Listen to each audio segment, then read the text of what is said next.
from Wushu, including the country's first silver medal at this year's Asian Games. Let's go all out on this story with the medalists themselves. Joining us tonight, silver medalist Arnel Mandal and bronze medalist Gideon Padua and Clemente Tagubara Jr. all the way from China, Hangzhou. They're still in China. They're all smiles. There they are. Magandang gabi sa inyong tatlo and congratulations. Thank you for being on the show. Magandang gabi po, sir. Magandang gabi po sa inyo lahat. Maraming salamat. Magandang gabi po sa inyo lahat. Thank you. Ayan, no? Ayan si Arnel, yung sa pinakakaliwa. And then si Gideon, yung nasa gitna. Clemente on the far right. Parang silang boy band. Arnel, unahin na kita, Arnel, ha? Ikaw yung kauna-unahang silver medalist ng Team Philippines dito sa Hangzhou, sa China, sa 19th Asian Games. Ano yung, kumbaga, naramdaman mo? Dahil noong una, parang ang bagal eh. 'Di ba? 2 bronze lang. Tapos sa wakas, at least naka-silver tayo sa pangunguna mo. Ano yung, kumbaga, tumakbo sa isip mo?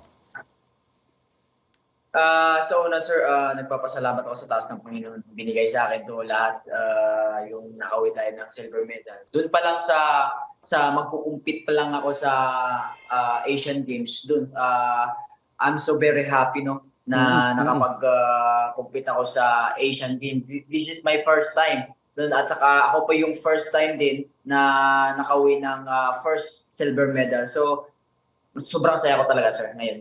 Mm-hmm. Well, Arnel, yung hometown bet na si Wang Haidon ang nakalaban mo sa gold medal round, tama? Balikan natin yung, ito yata yung highlights nun eh. Ano yung sa tingin mong dapat na ginawa mo para naibulsa natin sana yung kauna-unahang gold medal natin dito sa Asian Games? Of course, sir, yung game plan namin is kailangan namin is clear talaga yung panalo namin is kailangan talaga matamaan ng solid na suntok or sipa para at least mas maibigay sa atin yung gold medal. Kaso magaling din siya. Saka inabangan niya din ako at saka tiningnan niya din yung mga laban ko. Kaya hindi na lumabas yung mga game plan ko na dapat para sa kanya na gagawin ko dapat. Sayang, no? Ayan, no? Tingin ko kaya eh. Punta naman ako dito kay Gideon. Isa sa mga bronze medalist din natin. Yun ang dami natin mga bronze medal dito sa Asian Games. Gideon, nagkaroon ka ng tsansa na sana dun sa silver and sa gold, di ba, kinapos nga lang. Pero yung federation mo stopped you. Yung mismong federation mong tumigil sa'yo from competing sa semis dahil nga dun sa broken nose. Di ba? Bronze yung may uwi mo ngayon, pero may chance sana tayo nun eh. Ako tingin ko, sayang. Pero ano yung, kumbaga, masasabi mo sa lahat ng mga nangyari sa'yo dahil yun nga, kailangan kang i-pull out dahil sa nangyari sa injury mo? Totoo lang, siyempre nag-training tayo para lumaban at makamit sana ang gold medal. Pero ganun talaga. Hindi pinalad kasi may injury na ako eh. Then, nag-usap-usap din kami ng buong team ng mga NSA namin na siguro mas magandang itigil na lang for my safety then para din sa future ko kasi sabi nila bata pa daw ako. Then, titignan nila yung future na mangyayari pa. Marami pa akong laro in the future. Hindi lang naman ito yung last time na makikita nila ako maglaro. Tama. Well, gaano ba kaseryoso yung injury na yun? Di ba sa ilong? Pero, di ba, broken nose nga eh. So, bali yun eh, yung buto dito. Pero gaano kaseryoso yun? Kung ikaw mismo personal sa decision mo, syempre, yung federation mo, sabi mo nga, bata ka pa, totoo naman. Kumbaga, they're just looking out looking out for you also. Ikaw ba mismo gusto mo pa rin lumaban? Kahit ganun na, may bali na sa ilong mo? Oo naman po, gusto kong lumaban pero meron pa rin yung sa akin parang 50-50 kasi ramdam ko yung sakit dito sa ilong din. Pag kahit masagi lang yung ilong ko ng soft ganyan nung nakaraan, sobrang sakit. And yung sakit pumunta dito sa noo ko, kaya pinipilit ko lang talaga na i-tolerate yung sakit kahit ganun na yung nangyari. Kailangan pa rin lumaban for the quarterfinals para at least makauwi tayo ng bronze. Then kung sana hindi lang natamaan ng quarterfinals, siguro pwede pa ako maglaro ng semis. Oo nga eh. Well, ganun talaga, 'di ba? At least mas maganda ng yun nga yung magandang 100% ka sana kung pumasok ka doon. Pero we never know. Bata ka pa naman. May mga susunod pa yung panigurado. Punta ako dito kay Clemente Tagubara Jr. Kay Clem, or Junjun. Junior eh. Isa ka din sa mga bronze medalist ng Asian Games. Clem, congratulations. Nagka-medal ka pagkatapos ng di ba? 3 tries ba dito sa Asian Games? Pang-apat mo na ba ngayon? Tama ba? Di ba? Pangatlo po. Pangatlo to, tama ba?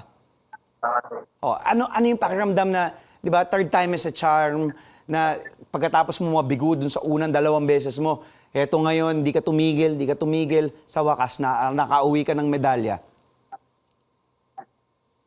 Yun po talaga yung goal ko eh. Siguro, sa tagal-tagal ko na rin naglaro ng Wushu, marami din competition na nilahukan ko. Nagkakamedal ako sa ibang competition. Dito lang talaga sa Asian Games, medyo hindi talaga ako pinalad. Ngayon lang po Ngayon po talaga yung time na nagka-medal din ako sa Asian Games. Mhm. Itong Asian Games na ito, kumbaga sa lahat ng mga sinalian, sige, pa-reverse naman tayo. Kung tatanungin ko dito, Clem, since kasabi mo nga, Asian Games, ito yung pangatlo mo, saan mo ihahana ito?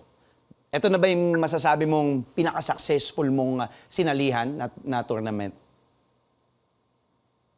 Hindi naman sa pinaka-successful. Siguro isa rin siya sa isang event na para sa akin, major talaga kasi Asian Games. Pero meron pa talaga yung goal ko na yung sa amin na laro talaga is mag-world.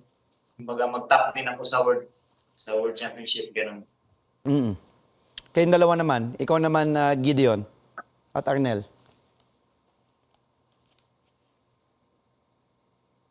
Ano po, sir? Kayong dalawa naman. Gideon, sige. So, sa akin naman po itong Asian Games,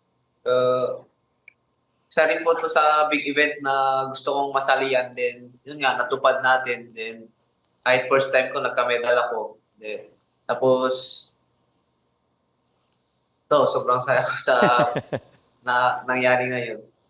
Ikaw, Arnel, saan mo ilalagay ito? Dahil ikaw nga sa wakas nakapagbigay sa atin ng silver medal dito sa 19th Asian Games.